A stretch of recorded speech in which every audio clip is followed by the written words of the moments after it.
Hey guys, welcome back to the Oilers Fanatic. We are back today with trade news and another edition of Twitter Quick Hits. A look at the latest Oilers news and rumors from around the Twitterverse. First up, the Edmonton Oilers have traded goaltender Dylan Wells to the Carolina Hurricanes in return for future considerations. We don't usually find out what those future considerations are, but it won't amount to much of anything. The trade makes sense for a few reasons. The Oilers really had no spot for him going forward, with Stuart Skinner, Olivier Rodrigue, and Ilya Konovalov all in the system. And for the Hurricanes, if they tender Wells a qualifying offer, he can count as their goalie to expose in the expansion draft. Next up, Ryan Rishaug of TSN has the latest on Adam Larson. Adam Larson is considering the Oilers' most recent offer, as negotiations between the two sides continue. Lots of activity in recent days on this, and several contract options are still in play. It sounds like a deal could be close. The general consensus is that if a deal does get done, it will be after the expansion draft. The Oilers could switch to an 8-player and 1 goalie protection list, which would allow them to protect Larson, but they would then be exposing a forward that they don't want to. For example, Kailer Yamamoto, who would be left exposed if the Oilers protected McDavid, Draisaitl, Nuge, and Puljujarvi. Bob Stauffer on Oilers Now also brought up the possibility that the Oilers could move a defenseman for a center, should they sign Larson before the expansion draft.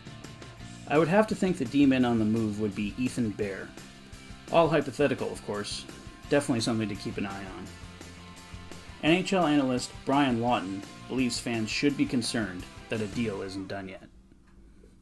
Jim Matheson of the Edmonton Journal has also reiterated the Philadelphia Flyers would love to get their hands on Adam Larson. I like Larson and want him to remain an Oiler, but until that contract is signed, the Oilers are in dangerous territory. Next up, Pierre LeBrun of TSN and The Athletic had the following reports.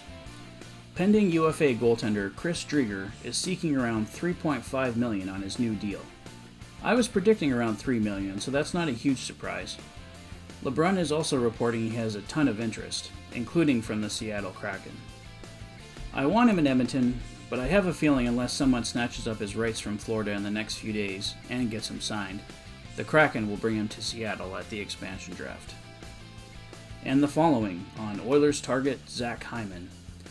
Subject to change, of course, but all signs pointing to UFA Zack Hyman heading to market July 28th. Sizable gap in positions with Leafs at the moment, which was the expectation given his market value and the Leafs cap situation. If the Oilers get Hyman, I'd like him at a 5.5 times 5 for a contract. I've heard 6 times 6 mentioned. See what happens. There will be a lot of teams after him, and the Oilers have a lot of targets. Lastly, Jason Greger of TSN 1260, while speaking with colleague Ryan Rishaug, mentioned that he's hearing whispers of a Mikko Koskinen trade, with the Oilers retaining some salary. Some are speculating it could go down as soon as tomorrow. If the Oilers can move Koskinen, that's the way to go. Jason Greger is also reporting Kyle Turris has remained in Edmonton and is training hard for a comeback next season. It's great to hear, and if he can earn himself a spot in the lineup, all the power to him. Lots happening this week with crazy buyouts and players being made available. It's an exciting time, hopefully creating even more players for Ken Holland to target. That's all for today, guys. What do you guys think? Will Adam Larson resign? Is he headed to the free agent market? Will a Mikko Koskinen trade go down? Sound off in the comments below. Enjoying the videos? Please like and subscribe for all the latest Oilers content. You've been listening to The Fanatic. Thanks for being a fan.